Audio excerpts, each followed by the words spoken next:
Hello दोस्तों, नमस्कार। हिंदी साहित्य जगत के मंच से मैं स्वाति कुमारी आप सभी दोस्तों का हार्दिक हार्दिक स्वागत करती हूँ, अभिनंदन करती हूँ। दोस्तों, आज का हमारा टॉपिक है सगुन भक्ति काव्य। हम लोग हिंदी साहित्य का इतिहास पढ़ रहे थे।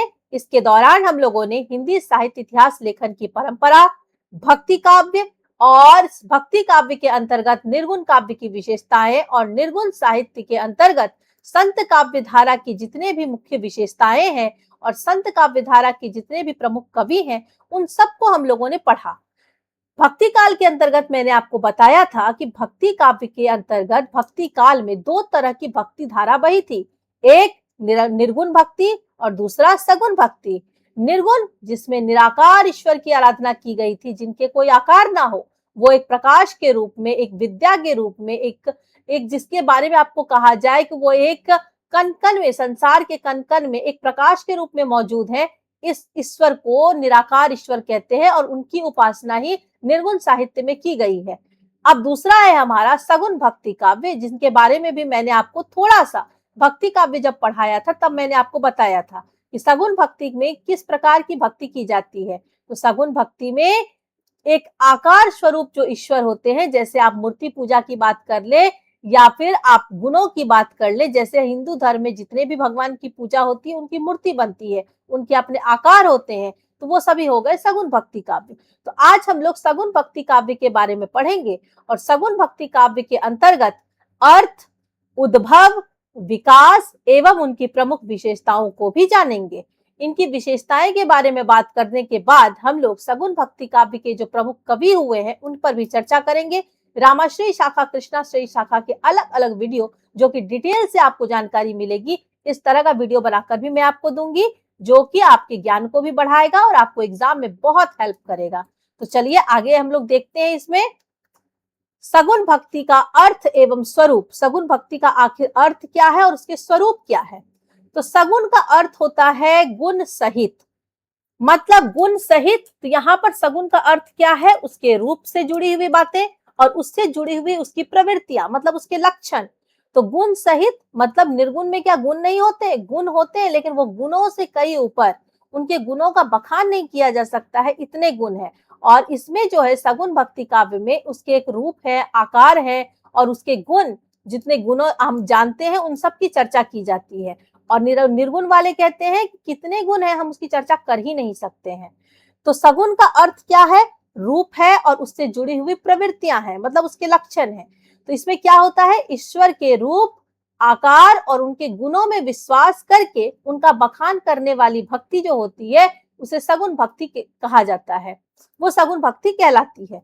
तो इस भक्ति में आपको मिलेंगे अवतार और लीला का बहुत महत्व, क्योंकि हम लोग अवतार और लीला के को बहुत ही ज्यादा महत्व देते हैं। और क्योंकि हम लोग इस बात को मानते भी हैं कि भगवान विष्णु ने 24 अवतार लिए हैं, बहुत सारी लीलाएं की है, इस तरह की चर्चा तो हम लोगों के अपने धार्मिक ग्रंथों में होता रहता है। तो इस तरह की ही भक्ति सगुण भक्ति में आपको देखने को मिलेंगे। और इसलिए सगुण भक्ति जो होती है वो काव्य में, सगुण भक्ति से जुड़े हुए जो काव्य होते हैं उसमें ईश्वर के साकार रूप और उनकी लीलाओं का गायन अधिक आपको देखने को मिलेगा। अब यदि इसकी वैकल्पिक परिभाषा हम कहें कि वैकल्पिक परिभाषा सगुण भक्ति के क्या बनेंगे, तो यहाँ हमने परिभाषा लिखा है सगुण भक्ति। तो भारतीय भक्ति परंपरा की वह धारा है जिसमें ईश्वर को साकार, सगुण और मूर्ति रूप में आराध्य माना गया है। इसमें भगवान के विभिन्न रूप जैसे राम, कृष्ण, शिव, देवी आदि की पूजा की जाती है और इस परंपरा के केंद्र में भक्ति और प्रेम का भाव रहता है। यहाँ पर क्या होता है, भगवान के विभिन्न रूप जैसे राम हुए, कृष्ण हुए, शिव हुई, देवी माँ हुई, इन सब की पूजा की जाती है।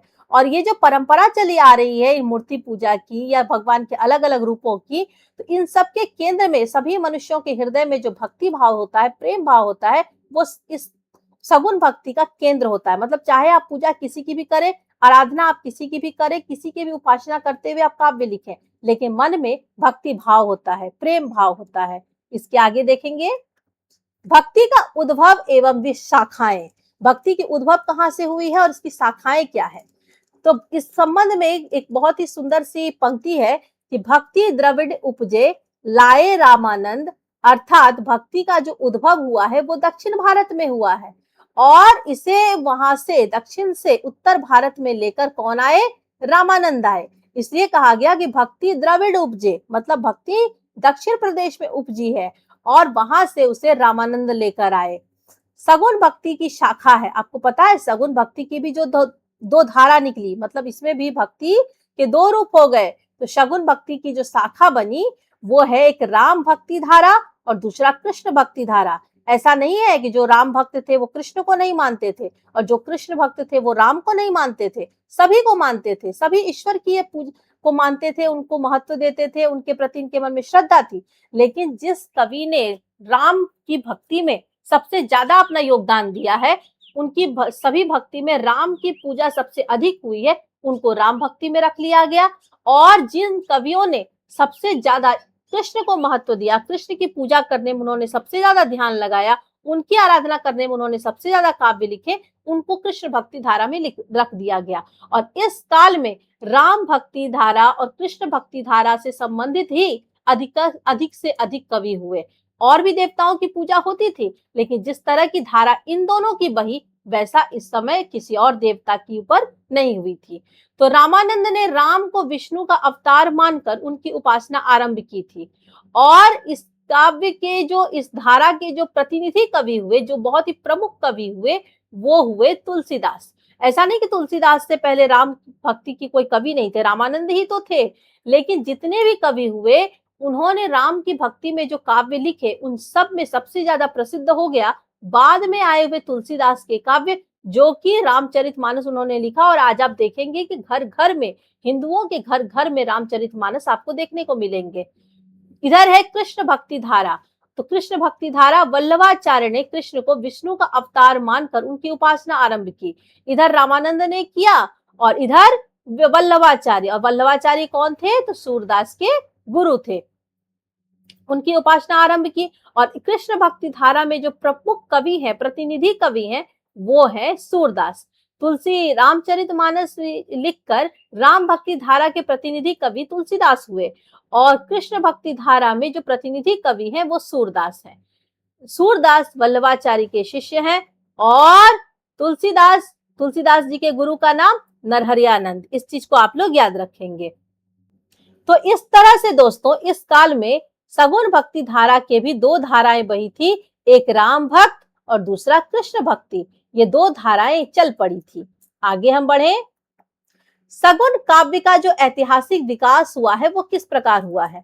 तो भक्ति काल की सगुन काव्य के अंतर्गत श्री कृष्ण का स्थान सर्वोपरि है। श्री कृष्ण की आराधना करने वाले जितने भी कवि हुए हैं उनकी संख्या सबसे अधिक है। इसकी जो शुरुआत होती है कृष्ण की पूजा, आखिर कृष्ण की आराधना सबसे पहले हुई कहाँ से है? तो सबसे पहला जो हमें इसका प्रमाण मिलता है वो ऋग्वेद से मिलता है। तो ऋग्वेद में आपको कृष्ण का उल्लेख मिलता है। कृष्ण का उल्लेख सबसे पहले ऋग्वेद में मिला है। फिर पुराण काल जब आया तो पुराणों तक आते आते राम और कृष्ण अवतार के रूप में प्रतिष्ठित हो गए। पुराणों तक आते आते राम और कृष्ण को भगवान विष्णु का अवतार के रूप में मान लिया गया, उनको उन्हीं के अवतार के रूप में प्रतिष्ठित किया गया। श्रीमद् भागवत पुराण जब आते हैं, उसमें जब इस ग्रंथ की जब रचना हुई तो इसमें लिखा हुआ है कि इन्होंने इसमें उन्हें पूर्ण ब्रह्म के रूप में चित्रित किया। यहाँ पर श्री कृष्ण की ही पूजा होती थी, उनको ईश्वर मान लिया गया था। जब पुराण काल आया तब राम और कृष्ण को अवतार माना गया और जब भागवत पुराण हुए तब उसमें श्री कृष्ण को या राम को संपूर्ण ब्रह्म मान लिया गया कि वही पूर्ण ब्रह्म है, उनसे ऊपर कुछ है ही नहीं। आगे सगुन संप्रदाय के पृष्ठभूमि एवं भाव क्रांति।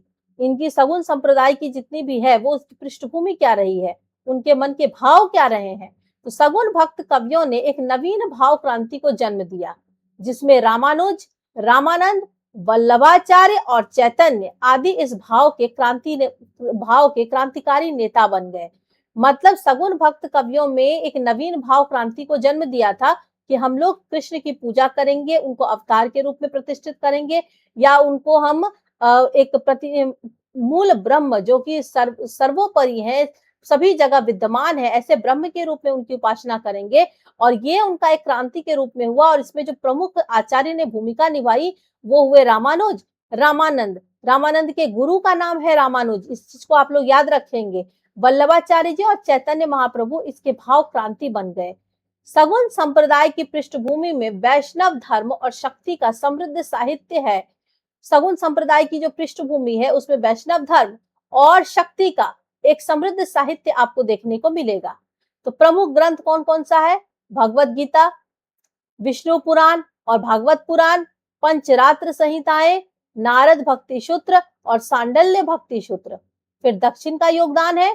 दक्षिण के आलवार भक्तों की रचनाएं वैष्णवों की अमूल्य निधि है। दक्षिण के जो आलवार भक्त हुए हैं उनकी जो रचनाएं हुई है वो वैष्णवों की अमूल्य निधि मानी जाती है। प्रश्न है दोस्तों, आलवारों की संख्या कितनी थी और वो किस भगवान की पूजा करते थे? ये आप लोग सोचकर मुझे जवाब दीजिएगा, मैं इंतजार कर रही हूँ। आचार्य में जिसमें नाथ मुनि, यमुनाचार्य, रामानुज, निम्बार्काचार्य, माधवाचार्य और वल्लभाचार्य ये निजी अनुभूतियों एवं शास्त्रीय दार्शनिकता को सम्मिलित किया है। मतलब इतने सारे आचार्य हुए जिन्होंने की अपने मन की जो अनुभूति थी उनकी, जो उन्होंने अनुभव किया और उनकी जो शास्त्रीय दार्शनिकता थी उनको उन्होंने एक जगह पर इकट्ठा किया और बहुत सारे लोगों को भक्ति के संबंध में उन्होंने ज्ञान दिया। तो इन आचार्यों में सगुन भक्ति के उस रूप की प्रतिष्ठा की जिसमें मानव हृदय विश्राम भी पाता है और कलात्मक सौंदर्य से मुग्ध और तृप्ति भी होती है। मतलब इन आचार्यों ने सगुन भक्ति के जिस रूप की प्रतिष्ठा की थी वो क्या योगदान दिया मानव के जीवन में? तो मानव के हृदय को एक विश्राम मिली, एक शांति मिली और कलात्मक सौंदर्य जो होती है उसमें उन सभी को ऐसा योगदान दिया। जैसे कि श्री कृष्ण के जो बाल रूप का उन्होंने वर्णन किया, राधा के सौंदर्य का वर्णन किया, राधा और कृष्ण की लीलाओं का वर्णन किया, उससे लोग, इससे दर्शक क्या हुए, इससे श्रोतागण क्या हुए? मुग्ध हुए और उनका मन तृप्त हुआ। तो इस तरीके से आप समझ रहे हैं। अब हमारा प्रश्न था कि अलवार की संख्या कितनी थी और वो कौन से भगवान की पूजा करते थे? दोस्तों, अलवारों की संख्या 12 थी और ये भगवान विष्णु के भक्त थे। ये कहाँ के थे? ये दक्षिण भारत के प्रसिद्ध वैष्णव भक्त थे। इस चीज को आप लोग हमेशा याद रखेंगे। दोस्तों, अब हम लोग देखेंगे शगुन भक्ति की विशेषताएं। सगुन भक्ति की क्या विशेषताएं थी? सबसे पहला है सगुनोपासना। सगुनोपासना मतलब सगुन रूप की उपासना। मध्यकालीन सगुन भक्त कवियों का उपास्य सगुन है। मतलब वो जो गुण रूप में हो, जो आकार रूप में हो, वही उनके उपास्य हुए। वो निर्गुण भक्त बिल्कुल नहीं थे। वो निराकार ईश्वर की पूजा नहीं करते थे। जिन ईश्वर का आकार हो, जिनके गुण की चर्चा हो, वो उन्हीं की उपासना करते थे। वैष्णव आचार्यों का कथन है कि सगुन के गुण अप्राकृतिक है। वो इन लोगों का मानना था कि सगुन ईश्वर में जो हम गुण बता रहे हैं, जो गुण है वो अप्राकृतिक है। मतलब वो आपको इस जगत में नहीं मिलेंगे। ऐसे ऐसे गुण हैं जो केवल देवताओं में हो सकते हैं, मनुष्यों में नहीं मिलेंगे।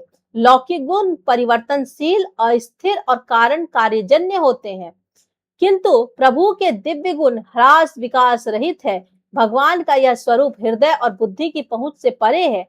सगुन भगवान सृष्टा, पालक और संहारक हैं। मतलब यहाँ पर उन्होंने बताया है कि जो लौकिक गुण होते हैं वो परिवर्तनशील होते हैं और स्थिर होते हैं और कारण को जन्म देने वाले होते हैं, लेकिन प्रभु के अंदर जो गुण है वो दिव्य है। वो ह्रास विकास, मतलब जो घटे, नुकसान में पहुंचे उसे ह्रास कहेंगे और जो तरक्की करे उसे विकास कहेंगे। लेकिन भगवान के गुण नुकसान और फायदे इन सबसे रहित है, अलग है। वो भगवान का जो वो यह स्वरूप है वो क्या है? वो हृदय और बुद्धि की पहुंच से परे है, वो इन सबसे बहुत दूर है। और सगुन भगवान सृष्टा, जो सगुन भगवान है हमारे, वो क्या है? वो सृष्टा है, मतलब जन्म देने वाले, पालक है, पालने वाले, और संहारक है, मतलब संहार करने वाले। उनके लिए भगवान चल और अचल, मूर्त और अमूर्त, वामन और विराट, सगुण और निर्गुण भी है। सगुनवादियों के अनुसार मनुष्य वस्तुतः ब्रह्म है, नर और नारायण एक है, अवतारी और अवतार सर्वथा अभिन्न है। यहाँ पर उनके लिए जो सगुन उपासक जो थे, सगुन भक्ति के जो उपासक थे, उन्होंने कहा कि हमारे लिए भगवान चल और अचल, मतलब जितने चलायमान चीज है, जितने अचल है, मतलब जो चल नहीं सकते हैं, मूर्त है चाहे अमूर्त है, मतलब जो हमारे, जिनका स्वरूप हमारे सामने है और जिनका स्वरूप हमारे सामने नहीं है।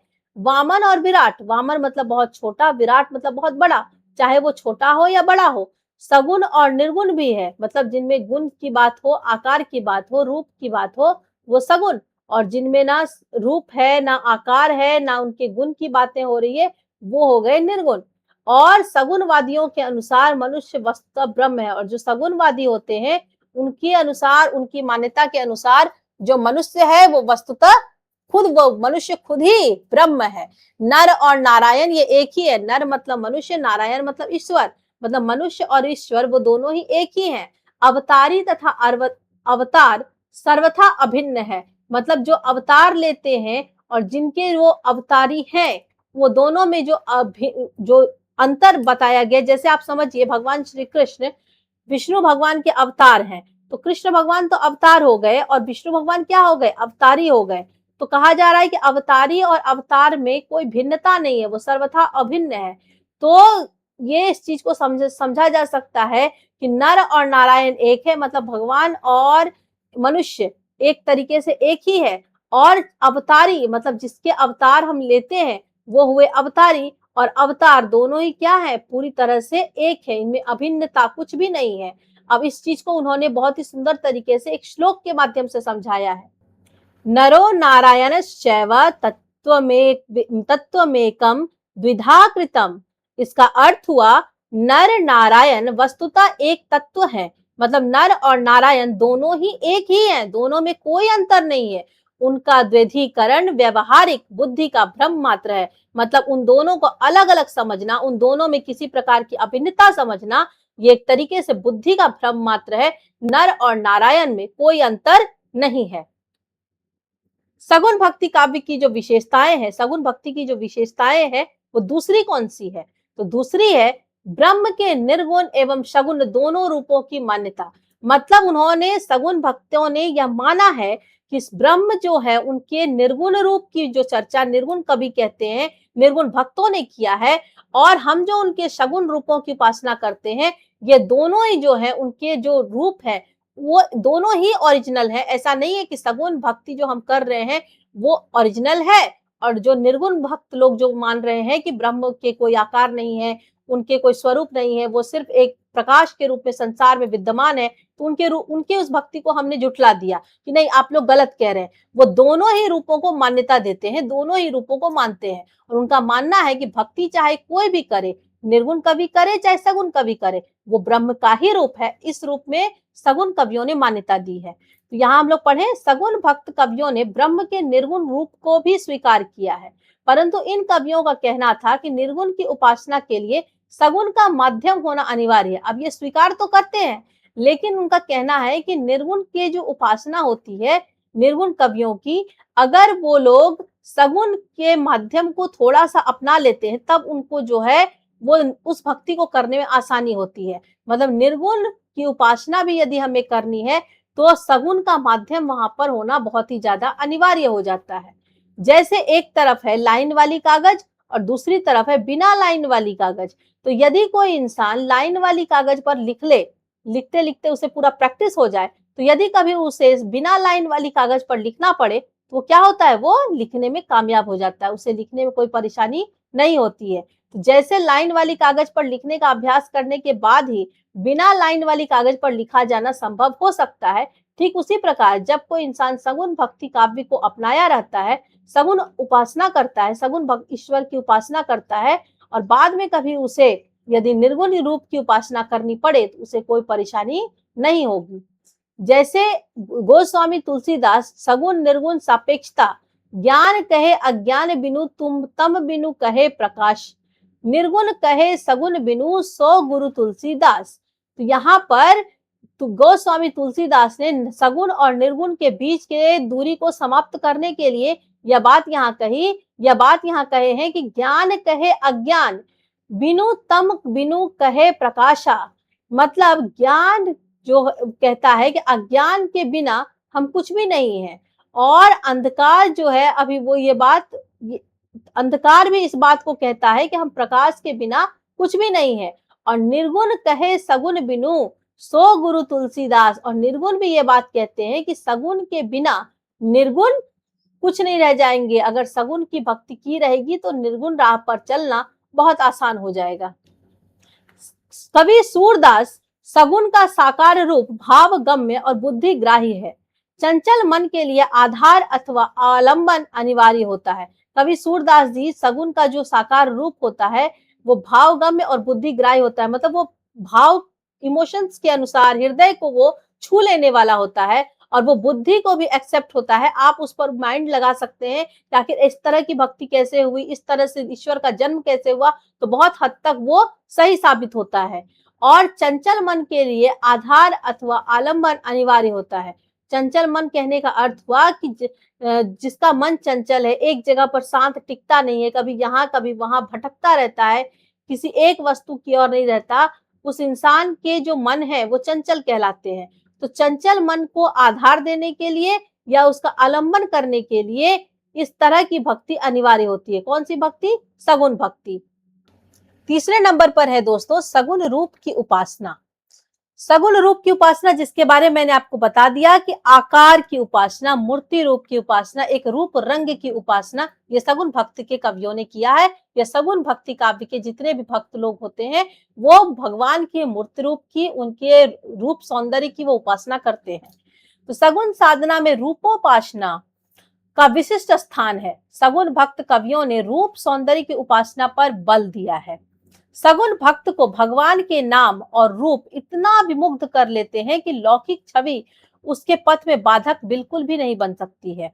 लौकिक छवि उनके पथ में बाधक नहीं बन सकती है कि उनकी जो लोक में छवि है, जैसे कि अगर हम कहें कि जिस सगुण भक्त की जो भगवान के नाम की उपासना या उनके रूप पर, जब सगुण भक्त के जितने भी भक्त लोग होते हैं या कवि होते हैं, वो जो जिनके मन में उनके प्रति भक्ति होती है, उनके मन में इतनी अधिक भक्ति होती है कि लोक में यदि कोई उनके ईश्वर के बारे में भला बुरा कहने की कोशिश करता है या उनकी छवि को बिगाड़ने की कोशिश करता है, तो उनके ऊपर कोई प्रभाव नहीं पड़ता, भक्तों के ऊपर कोई प्रभाव नहीं पड़ता। उनका उनका जो अपना खुद का भक्ति भाव है वो बड़ा ही मजबूत रहता है। प्रत्येक भक्त कवि ने भगवान के बाल रूप के सौंदर्य का जी खोलकर पूरी तन्मयता के साथ वर्णन किया है। भगवान के बाल रूप, जैसे राम जी के बाल रूप, और उनसे बढ़कर प्रसिद्ध है भगवान श्री कृष्ण के बाल सौंदर्य। तो उनकी जो उन्होंने पूरी मन से, पूरे खुलकर तन्मयता के साथ उनका जो वर्णन किया है वो बहुत ही एक सौंदर्य से भरा हुआ है। तो इस तरीके सगुण जो सूरदास जी ने जो कृष्ण भगवान के बाल रूप का वर्णन किया, जिसके कारण उनको वात्सल्य रस का राजा भी कहा जाता है, वात्सल्य रस का सम्राट भी कहा जाता है। कृष्ण भक्त कवियों द्वारा वर्णित जो लीलाएं हैं उसमें भगवान को जगाना, छाछ खाना, सुलाना, झूला झूलाना, गाय चराना, नाचना आदि ये सब कुछ शामिल है। आगे चौथे नंबर पर है अवतारवाद में विश्वास। सगुण भक्त कवियों की सबसे बड़ी विशेषता यह भी है कि वो अवतारवाद में विश्वास रखते हैं और भगवत गीता में आपको ये बात साफ साफ तौर पर दिखाई देगी। सबसे ज्यादा भगवत गीता का ही प्रभाव यहाँ पर दिखाई देता है, क्योंकि सबसे पहले अवतारवाद की चर्चा भगवत गीता में ही मिलती है। अवतारवाद मध्यकालीन सगुण उपासना का एक प्रमुख अंग है। भगवत गीता में कृष्ण कहते हैं कि जब जब धरती पर धर्म की हानि होती है और अधर्म का उत्थान होता है, तब तब मैं दुष्टों का नाश करने के लिए अवतार लेता हूँ। क्या कहना होता है ईश्वर का? कृष्ण कहते हैं, ईश्वर कहते हैं, कृष्ण ने ही ये बात कही है कि जब जब मुझे धर्म पर, धरती पर धर्म की हानि होती हुई दिखाई देगी या अधर्म का उत्थान होता हुआ दिखाई देगा, तब तब मैं दुष्टों का नाश करने के लिए अवतार लेता रहूंगा। उन्होंने गीता में कहा है, यदा यदा ही धर्मस्य ग्लानिर्भवति भारत अभ्युत्थानम धर्मस्य तदात्मानं सृजाम्यहम् परित्राणाय साधूनां विनाशाय च दुष्कृतां धर्म संस्थापनार्थाय संभवामि युगे युगे। इसका भावार्थ होगा, हे भारत, जब जब धर्म की हानि और अधर्म की वृद्धि होती है, तब तब ही मैं अपने रूप को रचता हूं, अर्थात साकार रूप से लोगों के सम्मुख प्रकट होता हूं। अवतारवाद में विश्वास, अवतारवाद में विश्वास ये तुलसीदास जी का भी मत है। तुलसीदास भी गीता के इस मत में विश्वास रखते हैं और रामचरितमानस में इस बात को उन्होंने दोहराया है। अवतारवाद में सबसे ज्यादा जो प्रमुख वर्णन में आ जाते हैं वो दो होते हैं, वो है सूरदास जी और तुलसीदास जी। तुलसीदास जी ने भी जो गीता में यह मत विश्वास के रूप में दिया हुआ है कि मैं अवतार लेता हूं, जब जब अधर्म की हानि होती है तब तब मैं उसका विनाश करने के लिए और धर्म की स्थापना करने के लिए अपने रूप को रचता हूं, अलग अलग रूपों में मैं अवतार लेता हूं। तो इस बात को रामचरितमानस में तुलसीदास जी ने भी दोहराया है। तुलसीदास जी कहते हैं, जब जब होई धर्म के हानि, बाढ़ही असुर अधम अभिमानी, करही अनिति जाय नहीं बरनी, सीधहि विप्र धेनु सुर धरणी, तब तब प्रभु धरि विविध शरीरा, हरहि कृपा निधि सज्जन पीरा। हरहि कृपा निधि सज्जन पीरा मतलब पीड़ा मतलब दर्द, सज्जन मतलब भला इंसान, कृपा निधि मतलब कृपा की जो समुद्र है मतलब भगवान विष्णु, भगवान राम। हरहि मतलब हरते हैं। तो जब जब धरती पर धर्म की हानि होती है और असुर अधम अभिमानी इंसान की बढ़ोतरी होती है, वो लोग आगे बढ़ते जाते हैं और वो हर समय अनीति करते हैं जिसकी बखानी करना, जिसका वर्णन करना संभव नहीं है। और वो क्या करते हैं, विप्र मतलब ब्राह्मण, धेनु मतलब गाय, सुर मतलब देवता, धरणी मतलब धरती। वो ब्राह्मण, गाय, देवता, धरती सबके ऊपर प्रहार करते हैं। तब तब हमारे जो प्रभु हैं वो विविध तरह के, अलग अलग तरह के शरीर को धारण करते हैं और जितने भी सज्जन लोग हैं उनकी पीड़ा को हमारे कृपा सिंधु, कृपा के सागर हमारे भगवान विष्णु उन सब की पीड़ा को हरते हैं। वही यहाँ लिखा हुआ है कि जब जब धर्म का ह्रास होता है और नीच अभिमानी राक्षस बढ़ जाते हैं और वे ऐसा अन्याय करते हैं जिसका वर्णन नहीं हो सकता है, तथा ब्राह्मण, गौ, देवता और पृथ्वी कष्ट पाते हैं, तब तब वे कृपा निधान प्रभु भांति भांति के शरीर धारण कर सज्जनों की पीड़ा हरते हैं। निष्कर्ष रूप में कहेंगे, निष्कर्षता हम कह सकते हैं कि अवतार के सिद्धांत के पीछे गीता की इसी धारणा का प्रभाव है। मतलब अवतारवाद की जो मान्यता इतनी प्रसिद्ध हो चुकी है, इसकी शुरुआत गीता से ही हुई है, भागवत गीता से। और भागवत गीता में ही इस धारणा को सबसे पहले बताया गया जिसका प्रभाव आज तक दिखाई देता है। इसलिए सगुन धारा के कवियों ने अपनी भक्ति का आलंबन किसी न किसी अवतार को माना है, किसी न किसी भगवान के अवतार को उन्होंने अपने भक्ति का आलंबन माना कि इनकी पूजा हमें करनी है, ये उनके रूप है, ये उनका अवतार है। आगे 5वें नंबर पर है गुरु की महिमा। सगुन भक्ति काव्य की सबसे बड़ी विशेषता है कि इस काव्य के जो कवि हुए हैं उन्होंने गुरु की महिमा को स्वीकार किया है। और ये एक ऐसी विशेषता है दोस्तों जो आपको सभी काव्य में देखने को मिलेंगे। मतलब चाहे वो निर्गुण कवि हो, चाहे वो सगुन हो, चाहे वो आदिकाल के कवि हो, चाहे वो रीतिकाल के कवि हो, किसी में भी आप देखेंगे तो आपको इनके ऊपर सबकी एक समान राय मिलेगी कि गुरु की महिमा बखान नहीं की जा सकती है। सगुन भक्त के कवियों जो हुए हैं उन्होंने कहा है गुरुर ब्रह्मा गुरुर विष्णु गुरुर देवो महेश्वरा गुरुर साक्षात पर ब्रह्मा तस्मै श्री गुरुवे नमः। तो सगुन भक्तों के यहाँ भी निर्गुण संतों और सूफियों के समान गुरु का अत्यंत महत्व है। इस साहित्य में गुरुर ब्रह्मा एक हटा देंगे, गुरुर ब्रह्मा का प्रतिनिधि और अंश है। मतलब जो गुरु है वो ब्रह्मा का प्रतिनिधि है और उसका अंश है। प्रतिनिधि मतलब जो कुछ भी ब्रह्मा चाहते हैं वो गुरु उनकी जो चाहत होती है उसको पूरा करते हैं और उनका अंश भी है। सगुन साहित्यकारों ने संसार की सब वस्तुओं से गुरु को उच्चतम माना है और उसकी महत्व की है, उनकी महत्व को भी माना है और उनकी भूरी भूरी प्रशंसा की है। सगुन भक्तों के जो जितने भी साहित्यकार हुए हैं, सगुन भक्ति के जितने भी कवि हैं, साहित्यकार हैं, वे संसार की जितनी भी वस्तुएं हैं उन सब में गुरु को सबसे उच्चतम मानते हैं और साथ ही उन्होंने उनके जो महत्व है उनकी उन्होंने भूरी भूरी प्रशंसा भी की है। सूर तुलसी का जो साहित्य है, सूरदास और तुलसीदास का जो साहित्य है, इस तथ्य का सुंदर निदर्शन है। मतलब इस बात का एक सुंदर दर्शन आपको देखने को मिलेगा। नंददास ने वल्लभ को ब्रह्म के रूप में स्वीकार किया है। नंददास जी ने वल्लभाचार्य जी को ब्रह्म के रूप में उपासना की है, जो देखने में अत्यंत ही मनमोहक लगता है। इनका विश्वास है कि गुरु के बिना क्या हो जाएगा, ज्ञान संभव नहीं होगा। ज्ञान के अभाव में मोक्ष प्राप्ति नहीं हो सकती है। ज्ञान अगर नहीं मिला तो फिर भक्ति के भाव भी नहीं जगेंगे और अगर भक्ति का भाव नहीं जगेगा तो फिर सायुज्य मोक्ष मतलब एक रूपता, मतलब हर एक देवता की पूजा करनी है तो पूरे मन से उस देवता को पकड़े रहना है। ऐसी भक्ति का जो विचार होता है, ऐसी जो भक्ति का जो बोध होता है वो मनुष्यों के अंदर नहीं आएगा। इसलिए इस चीज को विश्वास में बनाए रखना है कि गुरु का हर समय सम्मान करना है। इसको देखेंगे आगे। सगुन भक्ति के काव्य की विशेषताएं में 6ठे नंबर पर है लीला रहस्य। ये बहुत ही ज्यादा इंपॉर्टेंट है। दोस्तों, जैसे सगुन भक्त के जो कवि लोग हुए हैं उन्होंने अवतारवाद को माना है, वैसे लीलावाद को भी उन्होंने माना है। लीलाओं में उनकी खूब भक्ति रही है और लीला, हमारे ईश्वर लीला करते हैं, ऐसा सभी भक्तों की मान्यता है। सगुन काव्य में लीलावाद का अत्यंत महत्व है। चाहे तुलसी के मर्यादा पुरुषोत्तम हो या सूर्य के ब्रजराज मतलब भगवान श्री कृष्ण, दोनों ही लीलाकारी हैं। तुलसी के जो राम है वो लोक रक्षक मतलब रावण का संहार करते हैं, तो क्या करते हैं, वो सभी की रक्षा करते हैं।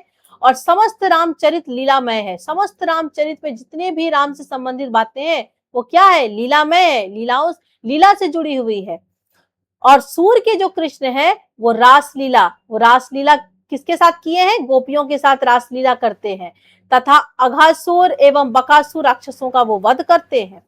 तो सच तो यह है कि सगुन भक्ति लीला में सच्चिदानंद स्वरूप देखता है। सच्चिदानंद ईश्वर होते हैं जो कि सच्चा आनंद देने वाले होते हैं, वो सगुन भक्ति लीला के केंद्र में है। उनकी लीला करने का केंद्र ही यही रहता है, उद्देश्य ही यही रहता है कि वो सच्चा आनंद देने वाले हैं। और 7वें नंबर पर है भक्ति क्षेत्र में जाति भेद की अमान्यता। अब यहाँ पर सबसे इंपॉर्टेंट चीज जो भक्ति काल में हुई, भक्ति काल में बहुत ज्यादा जाति भेद थी। मतलब लोगों को, नीची जाति के लोगों को पूजा पाठ नहीं करने देना, मंदिरों में नहीं जाने देना। लेकिन सगुन भक्ति के जितने भी कवि हुए या निर्गुण भक्ति जितने भी कवि हुए, दोनों में इस चीज को देखने को मिलेगा आपको कि उन लोगों ने जाति भेद को गजब का खंडन किया है। और ये उन्होंने वहां पर प्रूव्ड किया है कि भक्ति पर सबका अधिकार है। तो सगुन भक्तों ने भी वही काम किया। सगुन भक्त कवियों तथा आचार्यों ने भक्ति के क्षेत्र में जाति पाति का बंधन स्वीकार नहीं किया। यद्यपि कर्म क्षेत्र में इन सब ने वर्णाश्रम व्यवस्था पर बल दिया। कर्म क्षेत्र हुआ तो उसमें सबने वर्णाश्रम को थोड़ा बल दिया है कि जो जिसकी कैपेसिटी है, जिस कर्म से वो लगे हुए हैं उसमें वो करे। तो भगवत भक्ति क्षेत्र में किसी के शूद्र होने के नाते उसे भक्ति के अधिकार से वंचित नहीं किया गया है।